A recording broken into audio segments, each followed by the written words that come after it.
Hi, I'm Dee Dee West, and this is Broken Limelight. In this episode, I'm going to tell you all about Sharon Tate and how she was murdered by the Manson family. Real quick before I get into that, I just want to let you know that I am currently holding a giveaway for a $25 gift card to Spencer's or Spirit Halloween store. The winner will also receive their very own Broken Limelight t-shirt. If you'd like more information, make sure you stick around to the end of this episode and I'll give you all the details then. Sharon Tate was a famous model and actress in the 60s. She was known for her roles in Valley of the Dolls and The Fearless Vampire Killers. She was born in 1943 in Dallas, Texas. Her father was in the U.S. Army, so her family moved around a lot throughout her childhood. By age 16, she had lived in 6 different cities and found it hard to maintain friendships. She was said to be kind of a shy person. She was also absolutely beautiful and people noticed. So she started doing beauty pageants in high school until her father got stationed in Italy and they had to move there. At first, she got work as an extra and people started to notice her, like she stood out. In 1962, her family moved back to the United States to Los Angeles, California. There, she was introduced to Martin Ranzahov, a director and producer who was a douchebag. He offered her a 7-year contract and then was super controlling of Sharon. Sharon was quoted as saying, "Martin didn't want the audience to see me until I was ready. So he made her spend all her time in lessons for acting, singing, dancing. He put her in nutrition or exercise programs to help her lose weight. He did put her in a couple TV shows that he was producing, like Mr. Ed and Beverly Hillbillies. But Marty was also working in bigger films, so he was intentionally keeping her in small roles." Sharon also once joked, "I can't fart unless Marty says it's okay." He finally gave her a bigger role in the 1965 film Eye of the Devil. Marty had actually included in her contract that she wasn't allowed to get married during those first 6 out of the 7 years of her contract. In 1964, Sharon met Jay Sebring, a former sailor who was then one of the leading hairstylists in Hollywood. Sharon started dating Jay, against Marty's wishes, and they eventually got engaged. In response, Marty made sure she had a fully booked schedule with acting classes and stuff 7 days a week.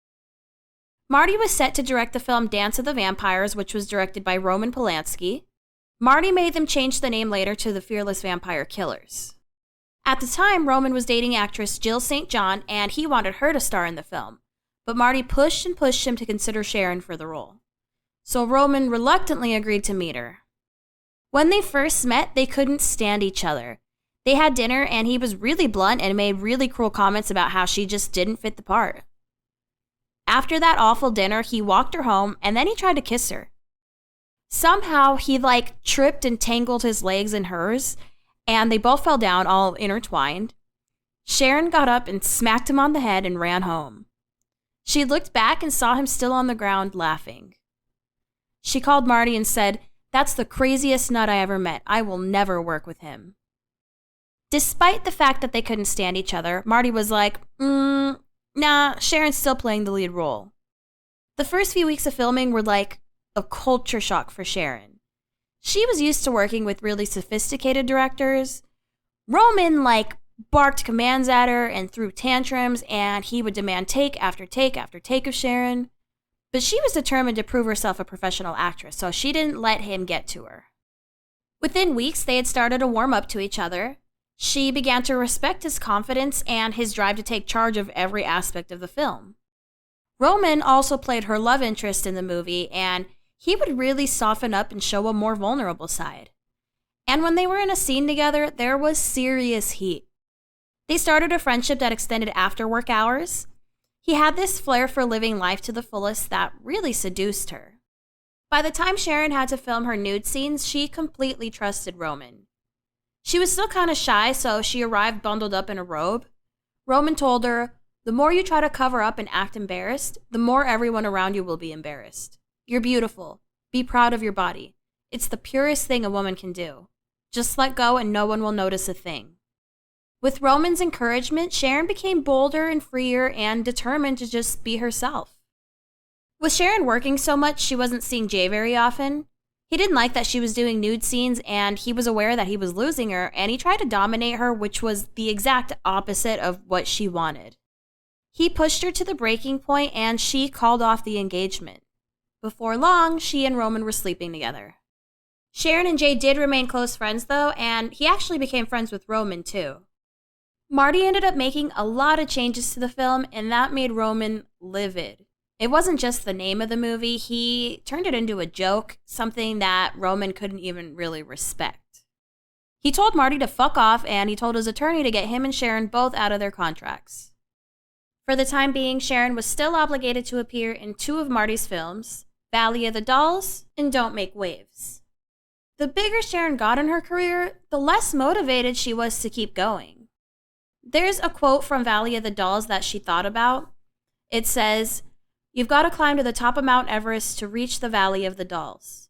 There's a brutal climb to reach that peak. You stand there waiting for the rush of exhilaration you thought you'd feel, but it doesn't come. You're alone and the feeling of loneliness is overpowering. It was more fun at the bottom when you started with nothing more than hope and dream of fulfillment. But it's different when you reach the summit. The elements have left you battered, deafened, sightless, and too weary to enjoy your victory." She thought about this often and started thinking about how male-dominated Hollywood is and how she would always have to fight really hard to prove herself. And that was exhausting. Sharon and Roman were in a pretty serious relationship by this point, even though Roman would always continue to sleep around. Like, always. He told her that he wasn't one to settle down, and she told him, "I would never want to change you." Although it's implied, or people believe anyway, that maybe that's not what she wanted. She said that to make him happy, and maybe she hoped he would change. Anyway, she ended up asking Marty to let her out of her contract so that she could marry Roman and become a housewife. Roman hadn't proposed or anything yet, but she ended up getting out of her contract, but she had to pay Marty 25% of her earnings until his options expired. But she was free from him. In 1968, Roman and Sharon got married, and I'm going to post pictures of that on brokenlimelight.com because Sharon's wedding look is so 60s chic, it's adorable. And Roman, of course, looks like a mousy little ferret or something with like British velvet outfit. It's dumb. So Roman and Sharon had spent their last 3 years traveling and going to movie premieres, and they were now both really successful. Roman made a lot of success with all his movies, especially Rosemary's Baby. But Sharon wanted to settle down, make a home, have a family. Roman didn't want anything to do with that. He always thought of himself as like a traveler, a drifter. He actually said something to Sharon like, "I wanted to marry a hippie, not a housewife." For a while, they lived in a suite at the Chateau Marmont Hotel in Hollywood, but Roman started bringing all his sketchy friends over. So when Patty Duke offered to lease her house to Sharon, she was like, "I'm going whether you join me or not." Roman not only joined her, but he started making an actual effort to make the relationship work. For the next few months, this house became their home. Roman spent a lot more time at home with Sharon. He stopped going out at nights and he started spending the nights with her. So Sharon started to really daydream about having a family and started wanting to have a baby. Roman was still fucking around with other women though. So Sharon actually put a hole in her diaphragm and she was pregnant by January 1969 with the due date in late September. Sharon and Roman were both in different parts of Europe filming their own respective movies, and they had scheduled to take a ship back to the United States together in time for Sharon to have the baby. But at the last minute, Roman told her that he couldn't go because he had a lot of work left to do. She was really upset, and she wanted to stay with him so that she could fly home with him, but she was way too far into her pregnancy. At this point, she was like 8.5 months pregnant. So she was left with no other choice but to get on the ship and go home alone. Now, this is where the Manson family comes in, so I'm going to give you just a little bit of background. The Manson family was a cult that started in the late 60s. It pretty much started when Charles Manson got out of prison in 1967, and he started pretty much gathering followers. So Charles learned how to play guitar in prison, and when he got out, he moved to San Francisco and basically survived from begging. He ended up meeting this librarian assistant named Mary Brunner. She was 23 years old, and he moved in with her. And before long, he convinced her to let other women move in with them. This group became a big hippie family. Charles would play them music, and they all swooned over him. He had them convinced that they were the reincarnation of the original Christians and that the Romans were the establishment. They refashioned an old school bus into a big hippie love bus. One day, 2 members of the Manson family were hitchhiking and were picked up by Dennis Wilson from the Beach Boys. These were Patricia Krenwinkel, aka Big Patty, and Ella Jo Bailey. They were both under the influence of LSD, so he brought them to his house in Pacific Palisades for a few hours. He came back and he found Charlie Manson coming out of his house and meeting him into the driveway. So Dennis was like, "Are you gonna hurt me?" And Charlie was like, "No way." And he bent down and he started kissing his feet. So then they both went inside, and Dennis was shocked to find a dozen people in there, mostly female, and they had all made themselves at home. They ended up squatting there for months, and they pretty much doubled in numbers. But Charlie made these women act like slaves to him and Dennis. So Dennis ended up paying for all their damages to the house, paying for gonorrhea treatment for all these random girls. He paid for studio time so that Charlie could record his own songs. They even recorded 2 of Charlie's songs with the Beach Boys.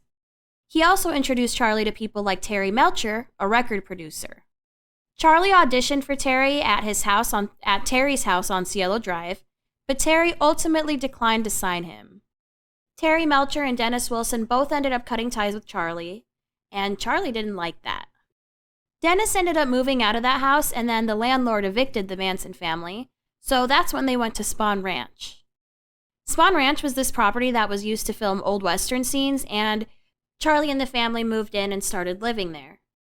So Terry Melcher moved out of that house, and Sharon Tate and Roman Polanski ended up renting it while Sharon was pregnant. Meanwhile, the Manson family is up to just absolute debauchery. They're making a shit ton of noise and setting shit on fire and defecating in public and shit. On the evening of August 8th, 1969, a bunch of them got arrested, but police had no idea that among them were killers. But later on, these patrolmen were there, and these young girls went up to them and were like, "Can you help us? There's people back there that want to kill us because we want to leave."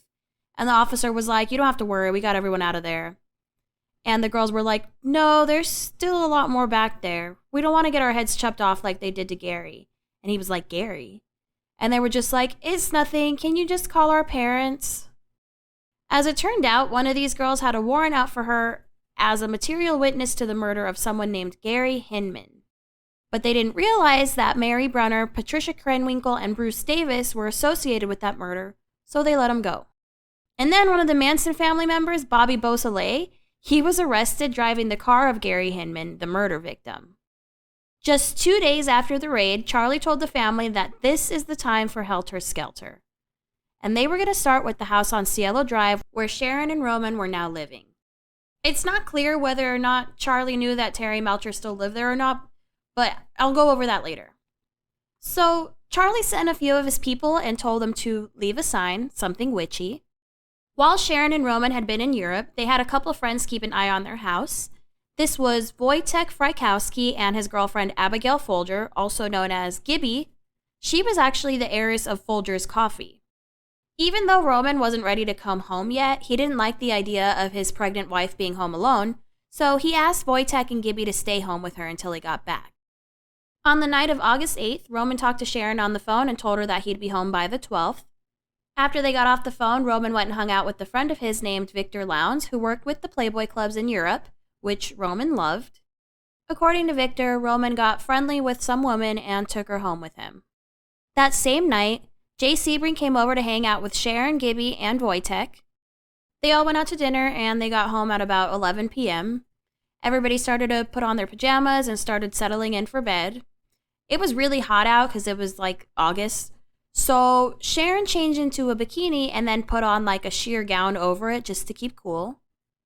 Gibby put on a white nightgown and she went to bed, and Wojtek fell asleep on the couch. Sharon and Jay were hanging out in the master bedroom just talking. Shortly after midnight, a 17-year-old boy named Stephen Parent was at Sharon and Roman's house visiting the caretaker who lived at a guest house on the property. He apparently went the wrong way and ended up at the main house, which was just the worst mistake in the world, because that's when 4 members of the Manson family showed up.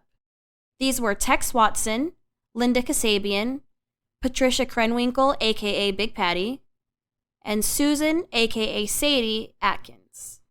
At the time that Stephen pulled up to the house, Tex Watson was cutting the phone lines and the power lines. He saw Stephen and he turned around and walked up to him with a gun in his hand. Stephen, begs for his life, saying that he won't tell anyone he saw him. He's just going to go back home and pretend nothing happened. Tex shot him 4 times right in the face. So then they went over to the window of Sharon's house and they cut open the screen. Linda Kasabian, who had only been in the cult for a month, stayed outside to keep watch. What's really sad is that the only reason the window was open in the first place was that Sharon had a painter over that day to paint the nursery for the baby. So he had left the window open, but the screen was secured.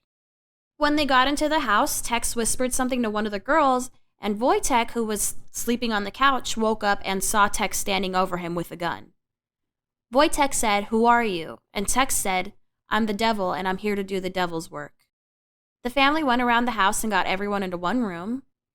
They tied up Sharon and Jay, tied rope around their necks, and they were back to back so that if either one of them moved in any direction, they would choke. Jay was super protective of Sharon, and he started to get pissed because, she's 8.5 months pregnant. She's ready to give birth. The family started getting everyone together to tie them up, and there was some kind of scuffle between Jay and Tex, or an argument, and that's when Tex stabbed and shot Jay.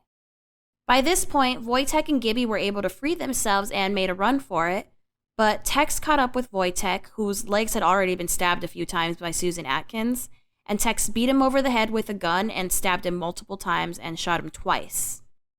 As all that was happening, Big Patty went after Gibby and stabbed her and tackled her to the ground and stabbed her over and over again. While she was getting stabbed, Gibby actually said to her, "I'm already dead." So then Tex went over and they both finished stabbing her. She was stabbed 28 times total. Wojtek wasn't dead yet, though, so he struggled across the lawn, and Tex went back over to him and stabbed him until he died. He was stabbed 51 times total. Inside, Sharon was begging for her child's life. She begged them to just let her give birth to the baby, and then she would give herself up to them. She was stabbed 16 times by Susan Atkins and died crying out for her mother. Nearby, there was actually a group of girls who were on a camping trip and heard all the screams from this murder happening. Linda Kasabian, she was the one who was just keeping watch. She actually tried to tell them all to stop, and she even tried to tell them that somebody was coming just to get them to stop. But Susan Atkins looked at her and said, "It's too late." Big Patty then grabbed a towel that had been used to bind their hands together and used it to write the word pig in blood on the door.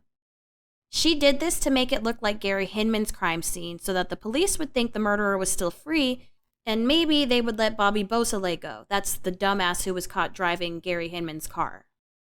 It's also been said that Charlie had ordered them to hang someone and make it look like a reverse lynching so that people would blame the Black Panthers. It seems most likely that Charlie knew that Terry no longer lived there. Terry says that Charlie knew he really lived somewhere else because he actually sent him a letter or something once, some kind of threatening note, I think. But Terry lived the rest of his life in total fear and paranoia that he was going to be next.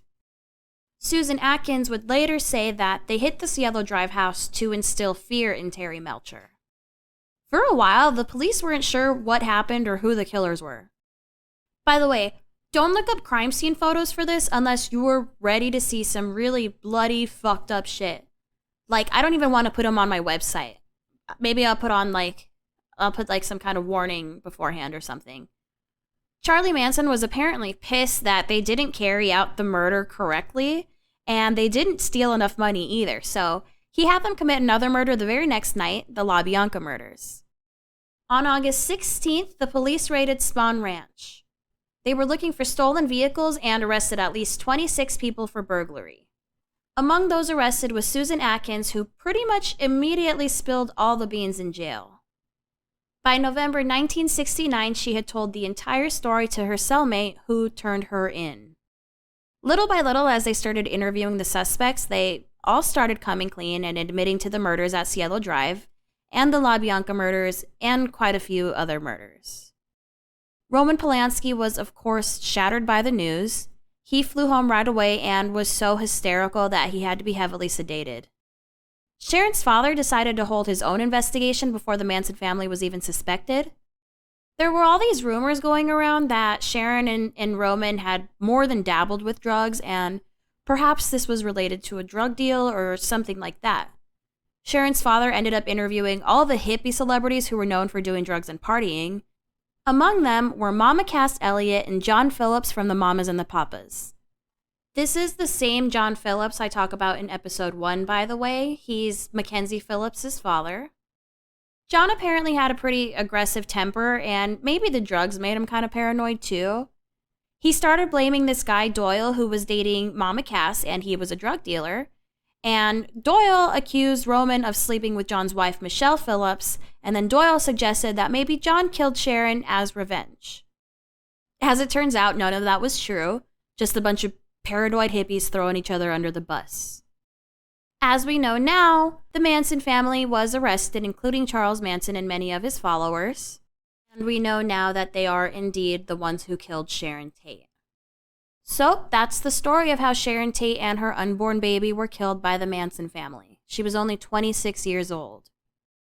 There's a lot to talk about, though, with Roman Polanski, though. In 1977, just 8 years after Sharon's death, Roman Polanski was arrested and charged with drugging and raping a 13-year-old girl. And I'm going to cover that later this month, so make sure that you're subscribed to this podcast. I'm currently reading the book, The Girl, A Life in the Shadow of Roman Polanski. It's actually written by that 13-year-old girl who he abused. That's all I got for today. If you have strong feelings or opinions about this episode, head on over to brokenlimelight.com and leave a comment under this episode's page. I would love to hear your thoughts and interact with you guys a little bit. Before I wrap up, let me tell you about the October giveaway. I will be giving away a $25 gift card to Spencer's, which can also be used at Spirit Halloween stores. The winner will also receive their very own Broken Limelight t-shirt. This contest will be held on Facebook, so you must have a Facebook account and like Broken Limelight on Facebook in order to be entered. For more details, you can look up our Facebook post or you can go to brokenlimelight.com. Alright guys, that's all I got. See you later!